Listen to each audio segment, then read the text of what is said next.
I often think about recruitment because, it's the opportunity to get people involved in what we're doing, and that's one of my personal passions in life is getting people connected and getting them involved.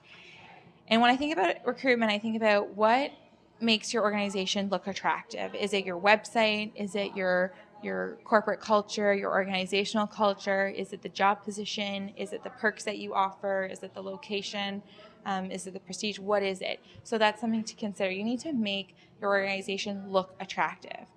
Another piece is that young adults are motivated or moved to action for causes that are affecting them first. Like I'm going to give to United Way because it affected me personally, and that's where I'm drawn to. But I also gave to breast cancer this week because my best friend's mom had survived breast cancer twice, and she's walking in that. So that's my next second choice because it's affecting someone that I know personally. So that's something to consider. Demonstrating, this is more relevant for the charities, but demonstrating as an organization what's your effect, and how can people get involved with that. They're also going to gravitate toward causes with moral clarity, something that's easily grasped. If something is very complex, it's maybe not worth the time to start investigating. If it takes you longer than like 2 or 3 minutes to explain what you're about, you may or may not have lost their interest, because again, thinking back to that trend, the need for speed, if they can't access it quickly, then you're going to lose them. And then I think the biggest piece for recruitment, especially in this region, Toronto is our neighboring city, and it's, I think, quite easy to recruit people in Toronto because there's such a strong workforce down there in very specific pockets and neighborhoods, and there's a lot of trendy like hotspots and all that kind of fun stuff and ways to get involved. Peel region's a little bit different, and we don't have this one central meeting spot in Peel where we can all come together. So I think one of the best things, for organizations here in Peel is to think about word of mouth. Tap into, the people that you already have. Do you have a younger person on staff that you can, access them and get them to share some information? If you're starting a volunteer group, that's for this demographic, do you have a board member of this age range? Can they get their friends involved? That's how we got started with ours. We had 2 board members and myself, and one of them had a lot of social connections, and he brought a lot of people that he had met along the way on board. They eventually transitioned on and transitioned off, but along the way we got more and more and more people, and then they themselves even sort of did like that spider web thing where they just like reached out to their social networks, and that's how we've grown. So I would suggest that word of mouth is one of the best ways, or most basic right now. Another piece to recruitment is the website. So this is a key component. I don't know how many of you are involved in website design, but if you're running volunteer programs, or you're looking for volunteers, or if you're looking for staff, I think you need to consider this checklist. Does your website talk about innovation, not just tradition?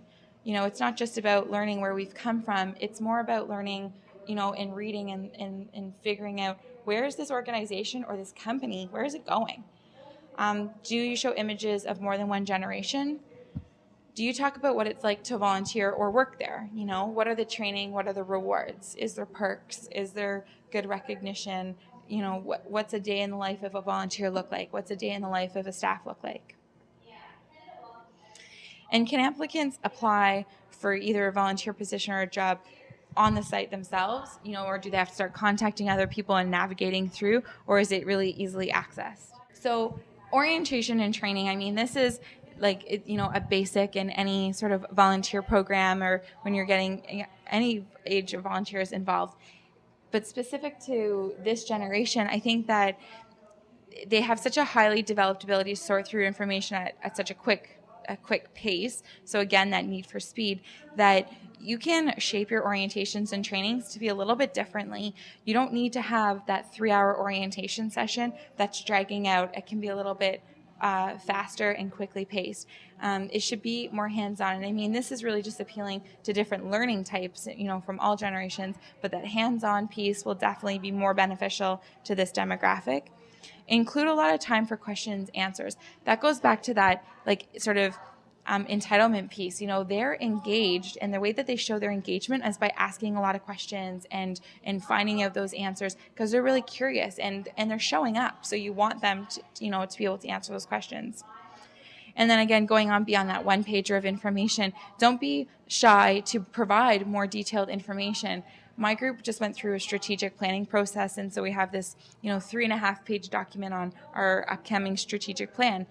And a lot of my adult counterparts were like, why are you bringing that there? Like, people aren't going to read this. Sure enough, every time I bring it to a session with me or to a workshop, like, that's like one of the first things to go, because the peers, they want to learn more and they want to know what else is going on. This demographic, because they're in transition either between university, college, work, family, buying a home, having a first baby, changing careers, whatever it may be, that transition can sometimes be hard and it really affects retention. And so what you want to try to do is, think of ways to have that short-term episodic that they can sign on for chunks, and hopefully they're going to sign on again right away and stay with you. But in the meantime, there's some things you can do to combat the retention factor. Recognize boredom when you see it. It's so important when you're working with a group. If they're not feeling the activity that you're working on or the project, they're going to leave. And that just actually happened to me recently. I had one of my Young Leaders Council members. I hadn't seen her for about 3 or 4 months. I had been doing that regular update. Hey, Jenny, are you available? Like, what's happening? Are you coming out?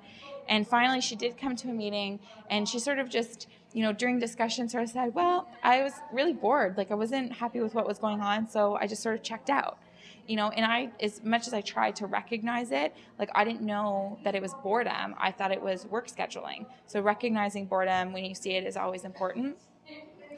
Mixing it up, cutting the routine if at all possible. So providing like a menu of options. And that's one of the strategies that I use with my group, is that, like, again, I'm not dictating to them what they should be doing in a volunteer role. I'm providing them a menu of what do you guys want to do, and let's you guys make the decision. Let's get behind it and run with it. So giving those menus are always helpful. I think this next one is important for both like jobs and for volunteer roles, sharing the dream with them, getting them involved in the bigger picture. It's not helpful, for a younger adult to sit at the table and have no idea like anything beyond their own little world of what their portfolio or their work is. They need and they want to know what's happening at that organizational level. They have that interest to find out what's happening at that board level. What's the direction our organization is going in the next 5 years? Because they're considering, is this where I want to be?